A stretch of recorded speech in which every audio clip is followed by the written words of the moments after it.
You are listening to This is Oklahoma, hosted by Mike Hearn, telling stories of Oklahomans and those that have made it their home. What's up, guys? Welcome back to another episode of This is Oklahoma podcast. Mike Hearn here, your host, back with another episode. Excited to share this episode with you today. But before we do, I've got to thank our sponsors. First of all, the Oklahoma Hall of Fame. They've been a huge part of this podcast for the last few years. So the Oklahoma Hall of Fame have been sharing Oklahoma's story through its people since 1927. For more information on the Oklahoma Hall of Fame, go to www.oklahomahof.com. And for daily updates, go to oklahomahof on Instagram and give them a follow. Our other sponsor today is Chickasaw Nation. Now, the Chickasaw Nation have sponsored pretty much everything in Oklahoma. They're a huge supporter of Oklahoma, and it's an honor to have their name and their brand supporting this podcast. So a huge shout out to Governor Anatoby for supporting this podcast. It really means a lot. Our third sponsor is Diffie Ford Lincoln down in El Reno. Now, this one makes me so happy because these guys are great friends of mine, play a lot of golf together. I've bought my cars from them, do most of my oil changes down there, have a cup of coffee, hang out down in El Reno. It's a good spot to go. And not only are they great friends, but they provide a great service. So for over 60 years, third generation family owned Oklahoma business down in El Reno. They're also in Bethany as well. So people in the Bethany area know the Diffies really well. But if you're looking for anything new, used, Ford, Lincoln, or whatever, I'm sure they could find anything you want. Check them out, diffieford.net, and then on Instagram at diffiefordlincoln. What's up, guys? Welcome back to another episode of This is Oklahoma. Mike Hearn here, host, back with another episode. Today, I have Kelsey Byers on the podcast of Nourished Roots Spice Co. Thank you so much for taking some time out to chat and share your story. Yeah, I'm so excited. It's going to be a lot of fun. Out of nowhere, small world Oklahoma, we probably know a lot of the same people. Because your now husband, congratulations on recently getting married, is a former Energy soccer player, goalkeeper, right? Yes. So most people will know your last name if they're an Energy fan. Yes. But let's start. Usually we kind of, how these work is we just kind of go all the way back to, you know, where you grew up and then how you get to where you are now. So that being said, were you born and raised in Oklahoma? No. Okay. So I was actually born and raised in New Orleans, Louisiana. Basically lived there until I was about 22. I went to LSU for college, and then everybody, that's like one of the main questions I get all the time is, what brought you to Oklahoma? And it was school. I actually went to school to become a registered dietitian. And in the dietetic system, you have to get matched to a program, and I got matched to a program at OU. And so that brought me to Oklahoma to finish my registered dietitian schooling. It's actually where I ended up meeting Brian, and that's what got me up here to start with. But I really loved it up here, so I decided to stay, and I haven't really looked back. So yeah, what's it like growing up in in New Orleans as well, like Louisiana? Because a lot of people just go there for the weekend, right? Yes, it's kind of like a big weekend destination. I've done it once. I don't want to do it again. It was pretty rough, but it was a heavy weekend for sure. We went down there for OSU played against Ole Miss in a bowl game on the 1st of January. Mm-hmm. So we skipped New Year's Eve, and then actually we spent New Year's Eve in Baton Rouge and then went down the next day, and we had a great time. OSU got destroyed, but we had a very good time, and that's been my only really proper time in New Orleans. I've popped in every now and then to get some beignets on the road, but mostly it's a weekend destination, right? Yes, yeah, and I don't know. It's for me. I mean, obviously, it was just very normal. We have really, really deep roots in New Orleans. My entire family has been there since literally the beginning of New Orleans. We have proof that we can actually trace our family line back to the Destrehan plantation. So there's actually a little town called Destrehan in Louisiana. It's about 45 minutes away from actual New Orleans, and they had a lot of sugarcane on that plantation, and we can actually trace our family line back to that plantation. So it's pretty cool. That's just, there's a Destrehan town, Destrehan High School, Destrehan plantation, and so yeah, we have super deep roots there. Yeah. All my family's still there, but it felt very normal to grow up there. To be honest with you, I didn't realize that Mardi Gras wasn't a national thing until I was probably 12 years old. I remember telling my mom one day, everybody else is going to be off for Mardi Gras too. And she was like, no, Kelsey, that's only a New Orleans thing. Like I had no idea that it was only New Orleans. I was like, what? Other people don't have Mardi Gras? Like that's crazy. So yeah, I've only missed 3 Mardi Gras in my entire life. And I don't know. It was just part of my life. All of the specific cultural things were just so deeply ingrained into our everyday. Like it's crawfish season. We're going over here. We're having a crawfish boil. It was just a normal Friday afternoon for us, Yeah, that it's different, right? When you grow up in some place, right, that has so many social ties just to that place, and then you go somewhere else. It's eye-opening, right? You're like, my whole way of life is different now. Like everything's changed. Like we're not doing this on this weekend that we do every year, that I've done every year since I can remember. Yes. So yeah, big culture shock for sure. And one of the biggest things, honestly, was moving away and like forgetting constantly that I can't just wander around with alcohol on the streets here, like because it's legal in New Orleans just to walk around wherever with open container, like nobody can do anything to you. Yeah. So that was probably the only law that I had to get used to, even just moving states. Yeah. How was LSU? Oh, I loved LSU. Yeah. Yeah. I mean, it was just such a fun school. And I didn't love Baton Rouge so much. It was just like the street system. It was just like everything was on top of each other. It's hard to get anywhere. There wasn't really much to do. There's not much to do in Baton Rouge. I don't recommend really visiting unless you're specifically going to do LSU football games or something. There's not much else to do there, but going to school there was really fun. Yeah. There's like casino on the boat, right? And that's it. Yeah. Right? There's not too much. Not much going on. Yeah. I haven't been to an LSU football game yet, but I do have friends that live close or down there and that invited me, and I need to go. Yeah. Especially for one of the big ones. But so growing up in New Orleans, right, and in Louisiana, in that area, they love food down there. Mm-hmm. So does that kind of generally fit into why you wanted to become a dietitian? Like, how do we get to that growing up? Yeah, it's actually a great question. I haven't talked about this in a little while, but so growing up, a lot of the women in my family were obese, like 300 plus pounds. And just as a little girl, I just thought in my brain that I was just going to end up obese. Like that was just part of my destiny. And that was a terrifying thought for me. Like I wanted to be a healthy person. I wanted to start a new path for like my future family, my kids, and just like set that example also for the other women in my family that, you can be healthy. And, maybe just through me trying to live by example, they might absorb some of that and be inspired to change, the way that they have been living their life. So I got a super big passion for health and fitness. I became obsessed with it. Like literally, I became a personal trainer, fitness instructor. I was doing classes. I was at the gym for way too long a day. All this kind of stuff I would never do now. I have a much more balanced lifestyle. But at the time, I truly believed that in order for me to just avoid becoming obese, which is really my fear, I had to spend like 3 hours in the gym and have a lot of more on the other end of the extreme side of the spectrum. But eventually, I was able to level all of that out. But really it was watching. It wasn't even, obviously the size. It was more so watching my mom being embarrassed, like asking on an airplane to get an extension because her belt didn't fit. It was her not being able to ride the roller coasters that she wanted to ride and not being able to ride the bicycles in France when we went to France. Like those things that just took away from her quality of life and made her feel just like she couldn't be that adventurous person that she wanted to be.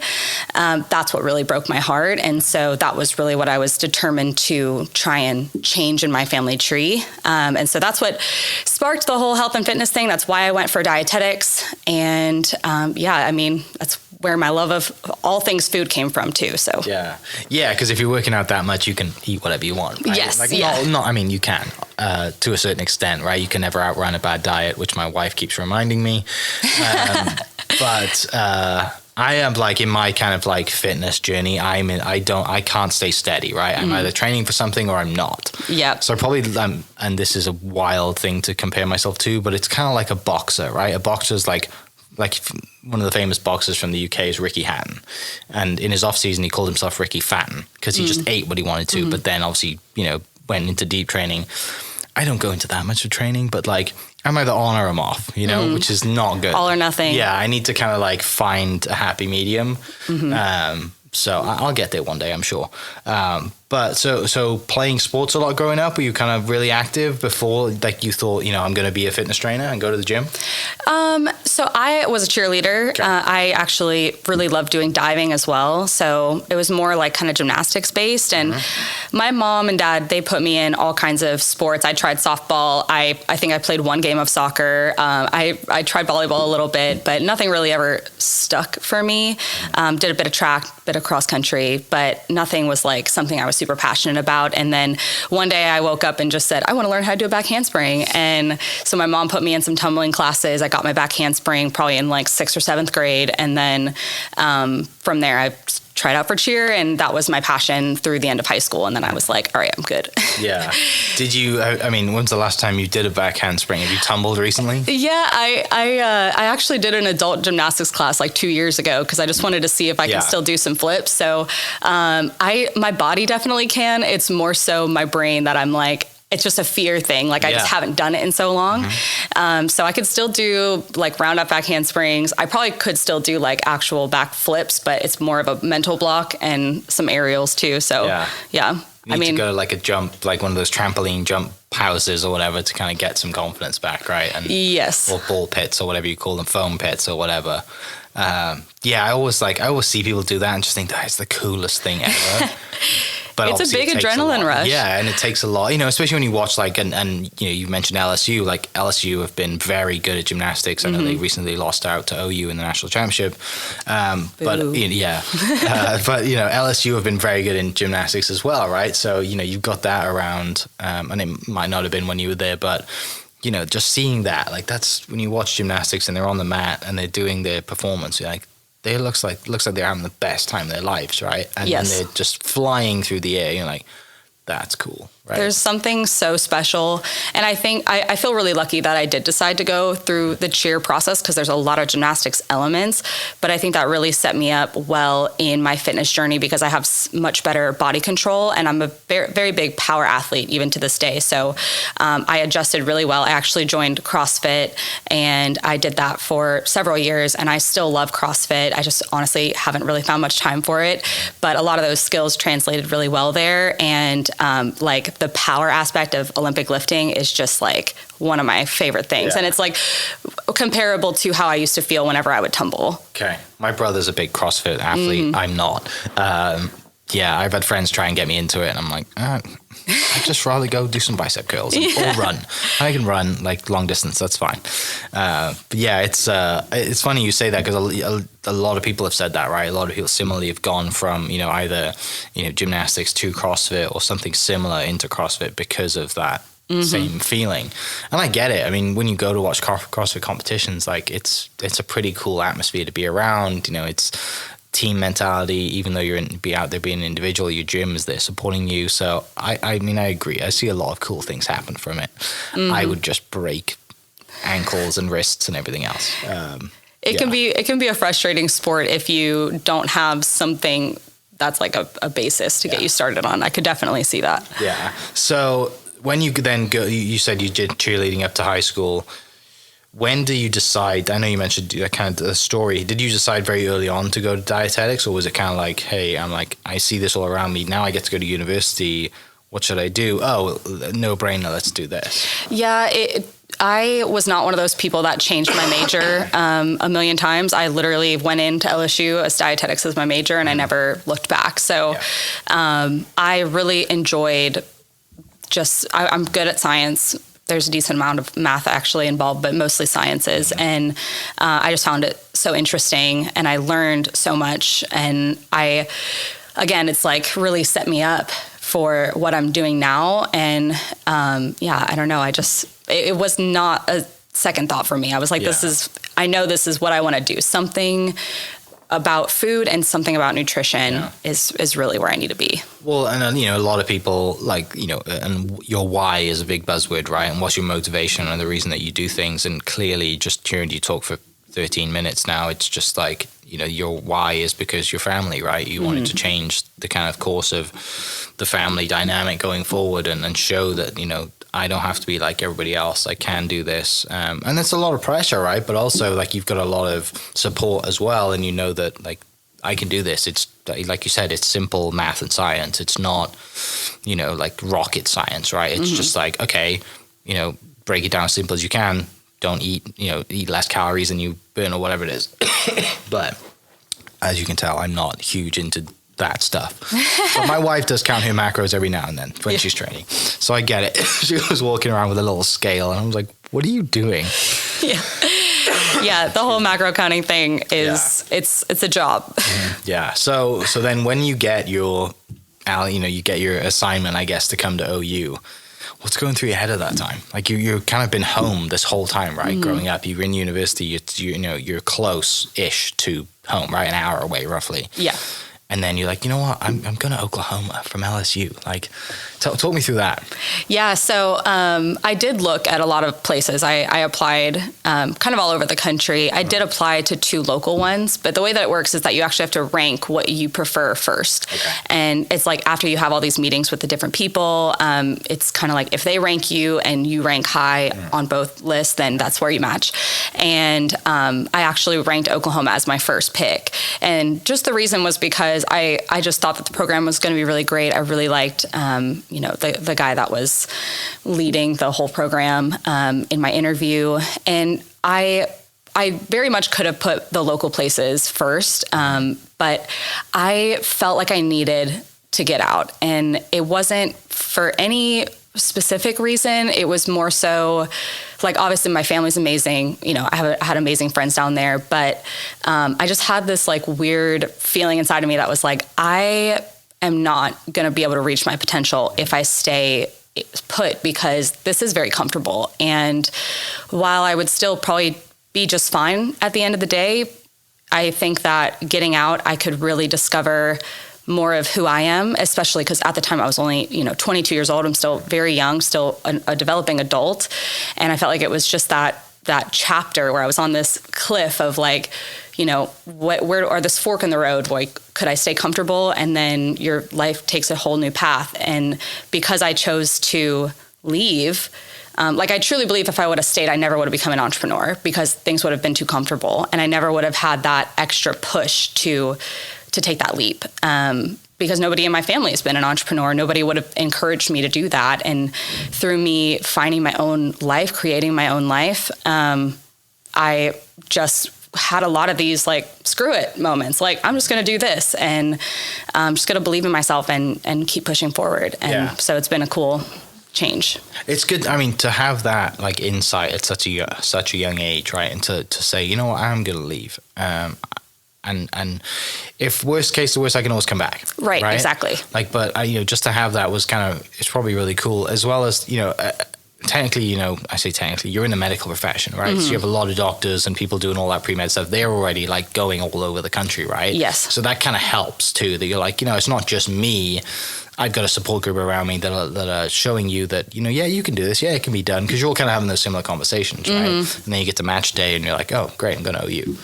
Yes, exactly. Yeah. And it was that time where it was like, I might not get this chance again because this is my opportunity to, like you said, it could be temporary. It could not be temporary. I could go do my internship and come right back, or I could go and find something better and, go from there and move somewhere else or stay or whatever, What did you think when you first came to Norman?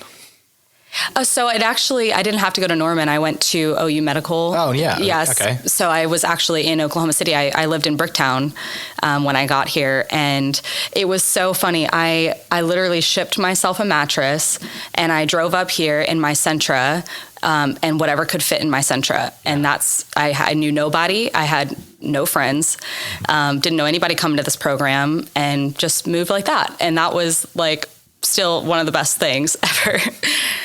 Yeah, life in Bricktown as a 22, 23, 24-year-old, pretty entertaining, I'm sure. Yeah. Oh, I had no problem because luckily just knowing that there was going to be other people in the program, I was able to kind of talk to them on email beforehand, got a couple of roommates. So at least I had like a couple of roommates when I got here, even though I, never met them.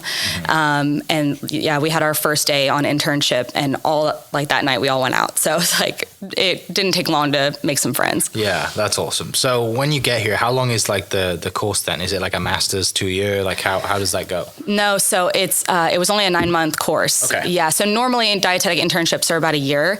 So this one was a bit more of like an expedited, like fast paced one. And so yeah, only 9 months. That's nice. Yeah. It's not like, dragging you out like you're on.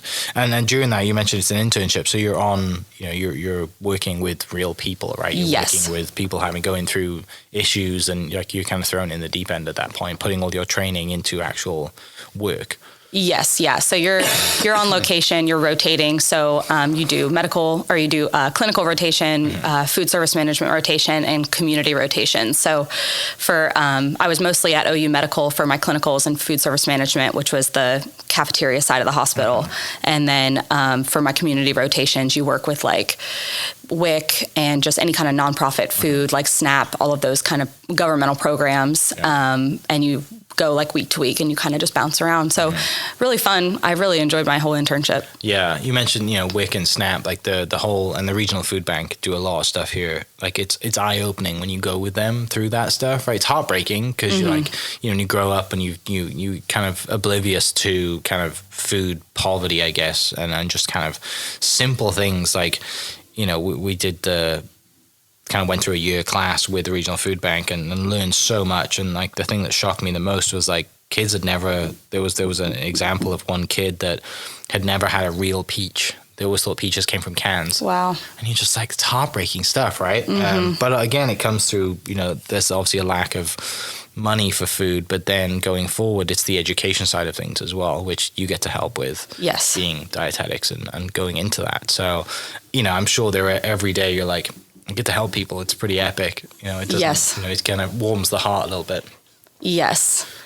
There's so many different like avenues within dietetics that you can go into. And to be honest with you, I really did love like WIC and SNAP. I also really loved dialysis, but what stole my heart was actually sports dietetics. And I actually rotated with the energy. Well, it was with Exos, and the energy just happened to be running through Exos at that time that I was there, which is where I met Brian. And I always thought I was going to go on to become a sports dietitian. But yeah, I actually instead once I actually got my RD, I opened up the local Lifetime back, a couple of years ago. Lifetime. Quail? Quail Springs. Yeah, Lifetime Athletic, and worked there for about a year. So it was kind of like being able to marry that fitness side of me, that dietetic side of me. And so I did nutrition coaching there, and I did like 12 things. I wore a lot of hats there, which honestly, like working there too, helped me a lot in preparing me for becoming an entrepreneur, because it's a commission only position. And so you're basically running your own business in a business anyway. They teach you sales training, lead generation, all of that good stuff. So I got a lot of training in that. And then wearing a ton of hats. I was wearing all the hats with like supplements. I was running lab stuff. I was doing nutrition coaching. I was the head nutrition coach, so I had them under me. And then I was also personal training and teaching classes. So it was a lot. But I think that was, at the end of the day, it was not the place for me, but it set me up in the perfect way to like do what I'm doing now. So. Yeah, definitely. And you don't probably realize that at the time, right? You know now. Yes. You look back and you're like, wow, like I learned so much. Yes. Even just like managing a schedule with all those things going on. Yes. Yeah, they definitely don't teach you anything about business in dietetics. That's for sure. Yeah.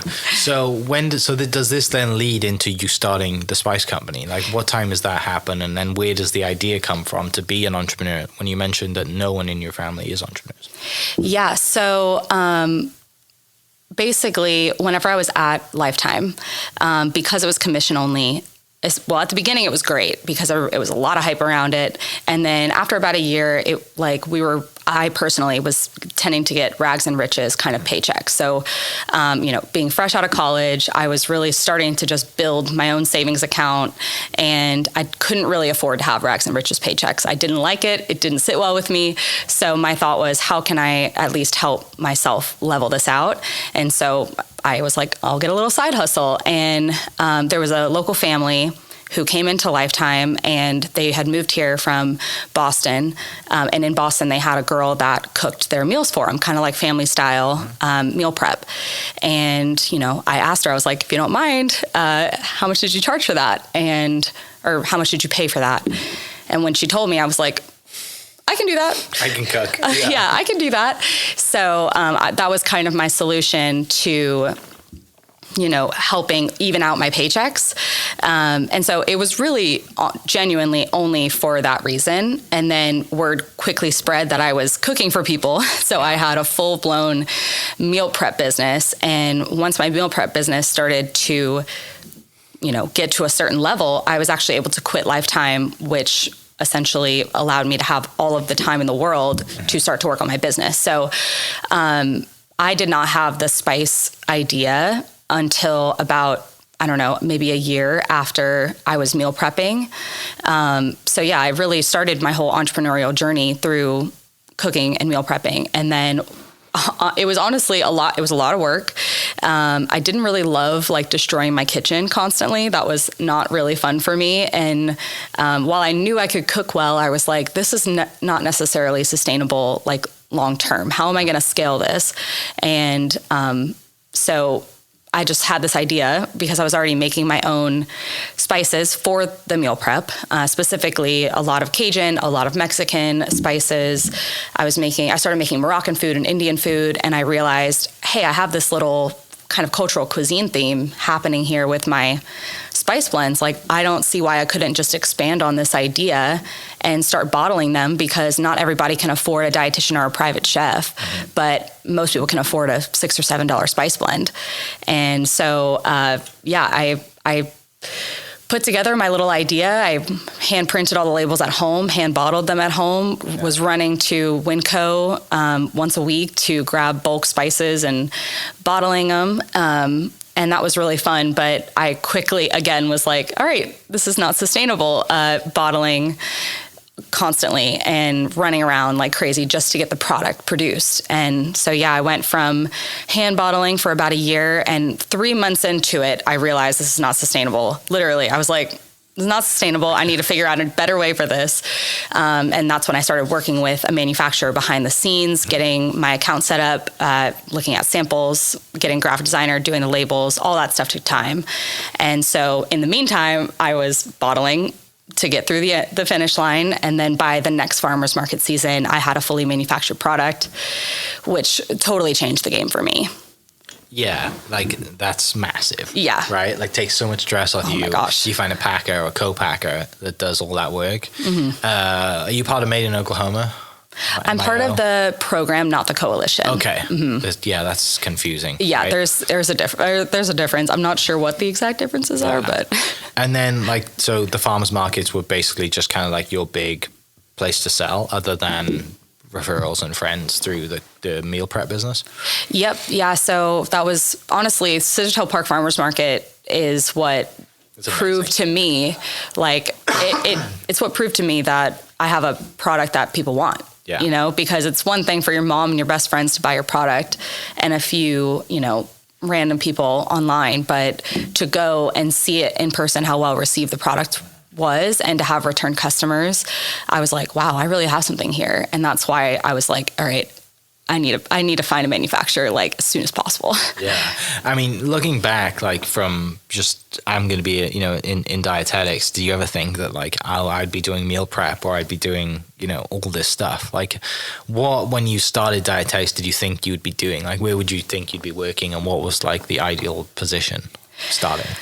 To be honest, I really was envisioning myself being a sports dietitian for an NFL team or an NBA team or something like that. I mean but those jobs are slim, and you really got to bust your butt and prove over years of time to even, the network is small, and you really got to elbow your way in there.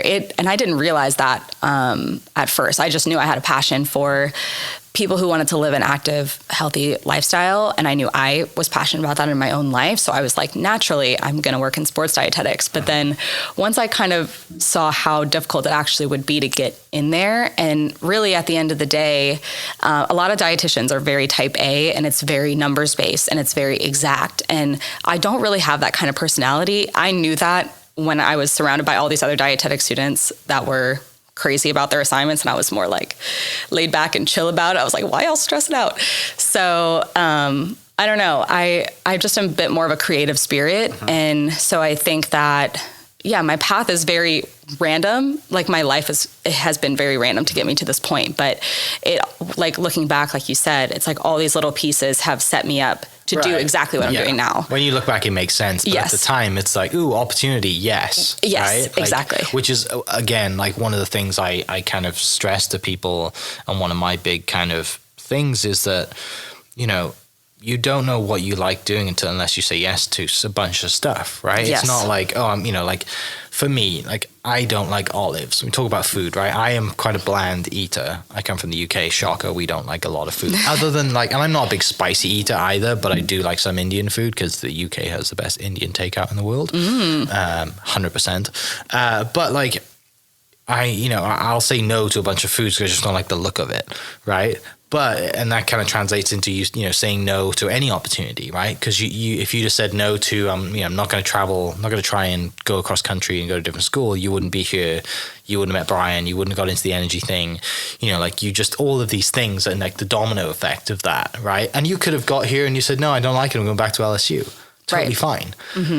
But just the amount of people that just say no to things off the bat instead of just saying, yes, let's try this. See what can happen, you know? Yes. You look back, you're like, I had a meal prep business. I had, I was a fitness trainer. Like you've done all these things which then help you going forward. Yeah, they've equipped me with all the right tools at the right time. One thing that I will say on my journey that's been very important to me is like following my gut feelings and my gut instinct. Like I almost can't deny them. Like if it feels not right, I really can't push myself, or I might be able to for a little while. Yeah. But if it doesn't feel good to me, I can't do it. And that's kind of annoyed me at parts of my journey because I'm like, man, like logically this should make sense, you know, but for whatever reason, I'm having resistance to it. And so I've always just had to honor that. And I think that has been my like secret, so to speak.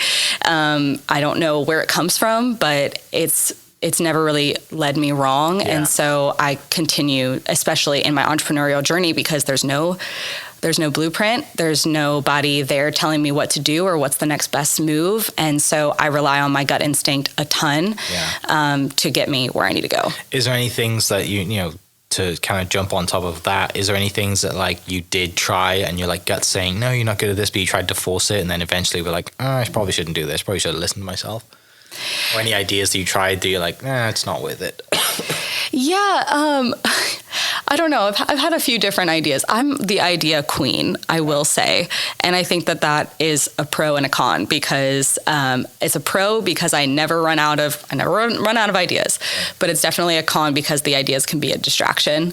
And so, yes, there's definitely been many ideas that I've been like, you know, initially like, this is going to be a really great thing. And then I start to kind of see it unfold. And then I'm like, you know what, that's not actually going to be, you know, good. And so I've been really honing in on my skill to identify what's a shiny object and what's going to be really a good thing long term. Yeah. So I've gotten a lot better at that. I used to chase all the shiny objects and now I've really learned how to scale that back. I am the dreamer in my family as well. So I know I have a little yellow notebook and it has all my ideas in it and that's all they go. And as long as they're in there, I can circle back and keep making notes, but I have to write them down. Yep. Because if I don't, I'll forget about them and they'll probably pop up later and I'm like, oh, I thought about this. I've written a bunch of notes on it. Maybe, but we're plagued by not having enough time. Right? Because, you being a fan of ideas and shiny objects, I'm the same way. Yeah. Like if I had the time, I would do 1,000,001 things and love doing all of them.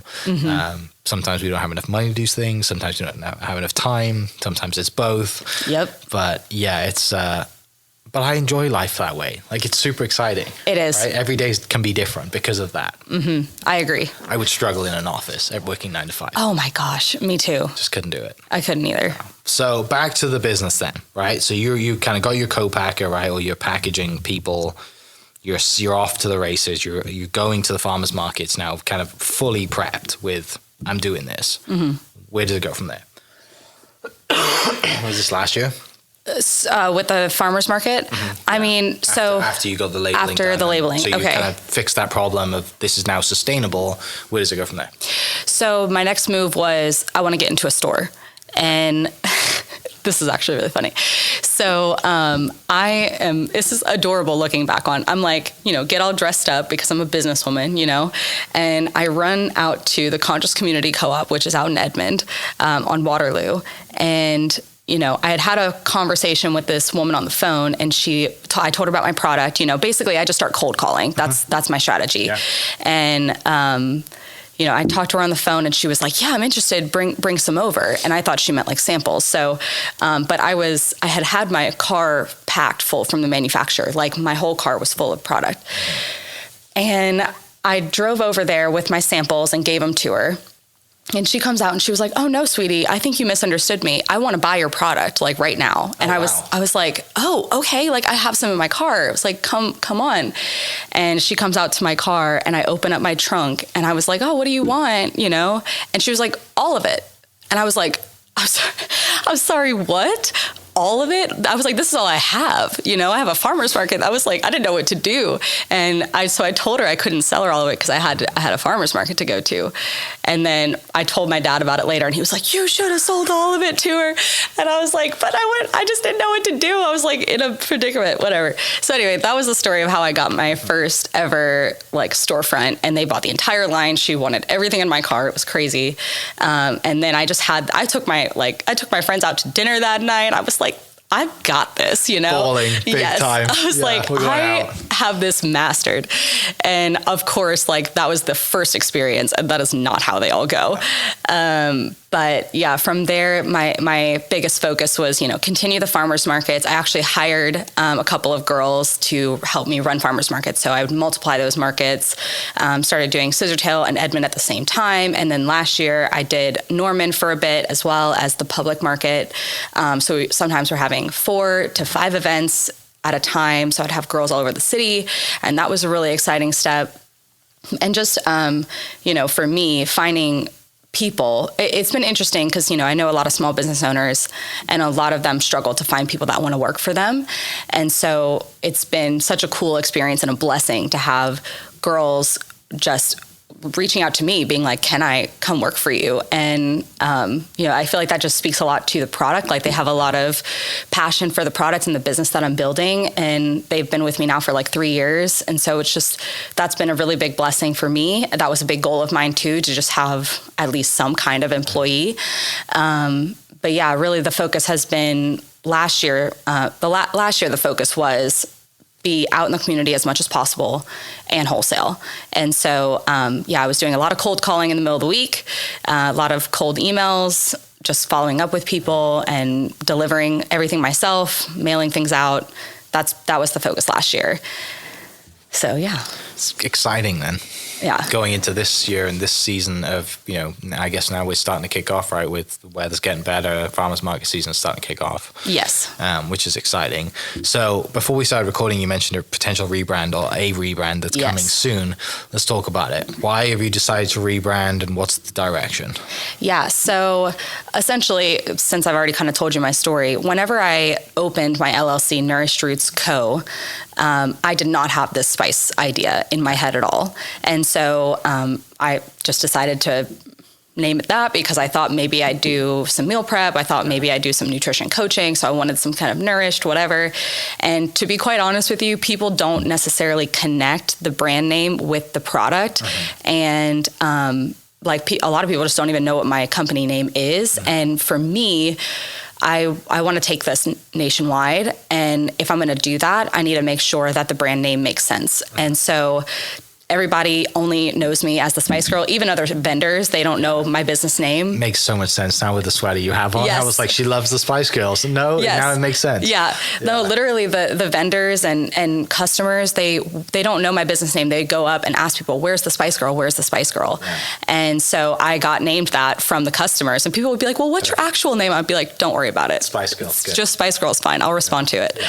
So childhood dream right here. Yes. Right? Like I've named a Spice Girl. Exactly. Yeah. All the 90s women out there are like, you're kidding me, right? Yeah. I was born in the 90s. Yeah. But yeah, so that was, and so the fact that people they're not like, oh, where's Nourished Roots? It's like, where's the Spice Girl? So I'm not changing the product. I'm not changing the packaging, really. I'm mostly just changing the actual name. Okay. And one of the things that is important to me in the whole mission of the spices is that I really want to show people that healthy doesn't have to be bland, but that it can also be very, very simple to make flavorful, healthy food. And so the whole spice line is like flavor done for you. It's completely salt and sugar free. It's a culturally inspired spice line. And with that, because of the mission of teaching people how to eat healthy, just through a simple product, I always had a free cookbook that you can download off of my website. And now with this whole rebrand, we're actually making it a full-blown food blog.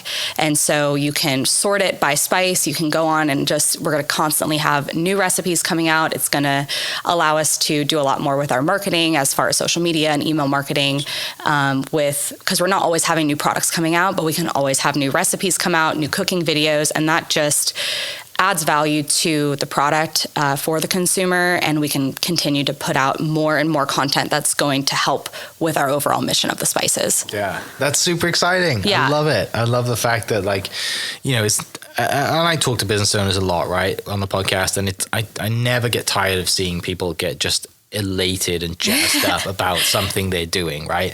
And it's not just in your voice, like you clearly are pumped about this, right? I see it in your eyes, see it in your face, like it's exciting, right? And it's something you're taking ownership in, and something that there's nothing better, I think, than having a name that's been given to you by your customers, right? It's not like I came up with this cool name. It's a really cool name. It's my idea. No, they named you, and you're like, they're going to take ownership in that as well, right? Yep. Which helps you because, you know, building a community through your customers going forward. Exactly. Yeah. And I've had, I haven't even had any shirts that really say Nourished Roots on them. I mean, maybe on the back, but I've had several different versions, and I'll have like Spice Girl on the front. And everybody who comes up, they just like laugh at it. They're like, oh my God, that's so cute, you know, Spice Girl. And so I'm like, man, I really just gotta make that switch, because if I'm going to go anywhere bigger, it's going to be a heck of a lot harder to rebrand later than it is to be now. So I'm really excited about the change. I think it's going to add a whole new freshness to like my repertoire of ideas that I have in the background. And I mean, we are planning on launching a couple of new products this year. And I just have some freaking big plans. Like we're going up with this. That's amazing. Tell me about the spices. Just, you know, I know you mentioned it a little bit just then, but let's dive deep into kind of what the spices are, why they're so different, and, you know, why it's healthy, it's flavorful, and just kind of, we can nerd out on this as well. So like, you got time. So tell me about the spices and kind of why it is so important to have the product that you have. Yeah. So, well, first of all, just in general, a lot of people would not think twice, they wouldn't think to like make Thai food. It's not like, oh, like tonight we're having Thai. You know, that's just not in your typical American household. But a lot of people will go out to get Thai food. They'll go out to get Indian food, and in reality, a lot of the flavors, the secret is in their spice blend. And so sometimes you don't even need to be making, that's really the whole point of the spice line, is you don't even really need to be making Indian food specifically. But, you know, you can add that spice to anything you're already cooking and it'll taste like Indian food. So I have a lot of people that'll just like air fry cauliflower and they'll throw my Indian spice on it. So that's not an Indian dish, but now it's something a little bit more tasty than just your standard cauliflower. But yeah, I mean, the spices are really different because I, as a dietitian and an accidental private chef, I have never been able to find a full line of spices that's high quality and completely salt and sugar and filler free. I might be able to find like one product and then there's a whole line of stuff. And it's hard for the average consumer to like weed out like what's good and what's not good. And, you know, you don't have to guess with me. Everything is completely salt and sugar free. There's no fillers or dyes of any kind. There's no coatings. And, you know, spices in general are naturally calorie free. And so that's the easiest way to add calorie free flavor to your spices. And they naturally have just good compounds for your body. So yeah, it just was kind of a no brainer for me. And they're just the best. What's your favorite spice? Do we have any? I know it's probably a really hard question, right? But, I mean, what was the first one that you made? So I've made my Mexican blend for many years. I love tacos. We eat Mexican once a week at least. And so I've always made my own taco blend for probably 3-4 years. Well, more than that, probably 6 years now that I've made my own. And so it really started with my own Mexican blend, of course, Cajun, going back to my roots. Yeah. I, you know, don't really care for your classic Tony's. It's all right, but it's just so salty. So, and I like a lot of spice. And so I started with my Cajun blend next, but it was my Moroccan blend actually that made me wake up and realize, hey, I really got like a thing going here, a theme. And that was when I was like, all right, now I got to make a line out of this. Okay. What do you miss from back home? What do I miss from back home? King cake. What's that? Oh my gosh. It's basically, there's a king cake season. Okay. So you can only get it during carnival season, which is like Mardi Gras. As in kings. King. Yeah. Okay. Like the 3 kings. Yeah. So basically it's a circular cake. Like it's hollow in the middle. So it just goes around. Like a donut. Yeah. It's basically a giant donut, but it's a cinnamon roll kind of, but it's different than a cinnamon roll. It's very cinnamony. It's got icing on top, like a cinnamon roll kind of icing with typically purple, green, and gold sprinkles. Okay.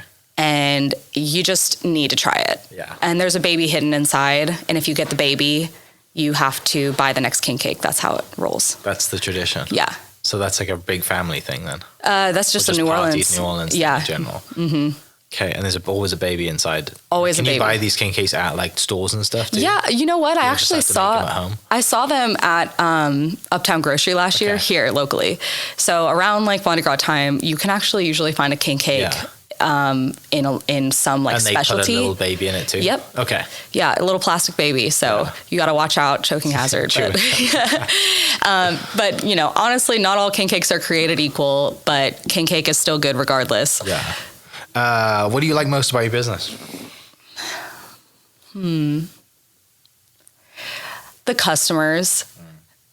Because, you know, it's one thing to have something that you like, but to have somebody come up, I've just had so many really amazing encounters with people. Like I've had certain moms that were like desperate that came up to me and they were like, my kid will not eat anything. And they bought like my Mexican spice, something kind of simple. And I get messages later that's like, I finally got my child to eat something other than French fries. So those are always really fun. I had one guy actually, he had kidney disease. And he came up to me because he was like, I read about your product online. And if you don't know, for kidney disease and dialysis, typically when something says salt-free, it actually has a potassium substitute, which tastes like salt. And the potassium, they can't have the sodium or the potassium. And so that's always like a little bit tricky. And there's not really any like kidney-friendly like marketing out there. But he was like, is it true that you don't have any like salt substitutes either? And I was like, no. And he was like, oh my gosh, I finally, not just one spice, but I have 12 options here. And he bought the whole line because he was like, I know I can go home and I can eat this and it's not going to do anything bad to me. And so and then like, you know, the endless people who have like diabetes or heart issues or, you know, just people that want something like my product. They're like, why is this not all like that? I'm like, I don't know, but you know what? I'm here now. So it's just those kind of encounters just warm my heart. That's every time. You mentioned kind of marketing, making videos, content. How's that going to evolve going forward? And how do you get, as a small business, do you utilize free platforms like social media, Instagram, Facebook, all that stuff, YouTube, to get your word out there and have fun with making videos and teaching people through that? Yeah, so the marketing journey has been a journey for me. Just small business owners, I think a lot of us struggle with marketing. So I had to really crack a shell because I did not like to put myself out there on social media. I was always terrified people were going to make fun of me, and finally gotten past that. And so lately I've been having a lot more fun with it. And but yeah, I've been utilizing a lot more of like TikTok more so than anything else. And then Pinterest now with the new food blog, it's a lot more food blog friendly, I guess. So I've just been having a lot more fun with it because I'm playing with my food styling skills, and playing again with my food writing, which has been really fun for me. I used to write quite a bit and I hadn't for a while. So going with this rebrand and doing a food blog, I've been able to kind of pull that skill out of the closet, and that's been just a refreshing, fun thing for me. Just writing in general, or always kind of writing about food? So yeah, I used to write. Well, I wrote for like some radios and stuff, but mostly about food. Like I did some. They had some public service announcements and stuff. Columns and stuff like that? Yeah, and those were, I was working with a dietitian. I was an intern under her in college, and she had a nonprofit, and so she got those radio spots. And so she had me writing like just some healthy, like 1 minute long little segments. So I did some radio spot writing. I did some writing for GNC on supplements for their email marketing back in college as well. And then, I always enjoyed writing, and I just never really gave myself a chance to keep exploring that. But I've like really had a lot of fun writing now through the food blog, and having the food blog content is a lot more inspiring for me to want to post it on all these different social media platforms. Because before it's kind of like, oh, I got to make another Instagram post, But now it's like, oh, all this content's sitting here, and I can just kind of shorten things and repurpose it, and it just feels like it's all fitting a lot better than it was before. Yeah, it takes time to develop that skill, right? To kind of, and for someone like you said who didn't feel comfortable originally in front of the camera and posting videos and doing all that stuff, like it's a science and an art in itself, and getting used to that, and the key word you said there that I kind of dinged in my light bulb moment is repurposing content, right? Like you can go and record like this podcast, like I'll send you this podcast and you can use it however you want to use it to repurpose whatever the stories are in here that you can use and lay over some video or whatever. But it's just taking, an hour's worth of content and breaking it down into 9 different videos, right? Yes. It's just the best thing ever. You should start a podcast. Yeah. I tell everybody that too. Yeah, I would love to start a podcast. That would be really fun. Very easy to do, I promise you. If I can figure it out, you can do it. It's easy to do. So have you thought about, banging the camera. Have you thought about collaborating with other people, other businesses? Like, one of my sponsors for the podcast is the Oklahoma Beef Council. So spices, meat, makes sense, right? That's kind of in my head. I'm like, oh, that would be really cool. So I will introduce you to those people. Yeah. But have you thought about, collaborating with other businesses going forward? And I know that can be kind of mutually beneficial for small businesses as well, especially when it doesn't cost anything. Like, what's kind of your idea, or have you done any collaborations on that in the past? Yeah, I've gotten a couple of people interested, and so I'm working on it at the moment. There's a local guy, Uptown Jerky. I don't know if you know. Yeah. Okay, so Mitchell, good friend of mine, small business, couple booths down for me every week. He wants to start using my spices for a new jerky flavor. So that would be a really cool collaboration. And then the other thing is I actually worked with my manufacturer to get bulk spices for restaurant purposes. And so really my next lane of attack right now is working with the local restaurants and working with the local chefs and seeing what we can cook up, especially the ones that have the rotating menus, like Whiskey Cake, for example. And that would be a great way for them to utilize local spices. And then it might get me on their menu. People will be like, this is delicious. I wonder what they put on it. They could sell it. So that's really my next, collaboration effort, I guess.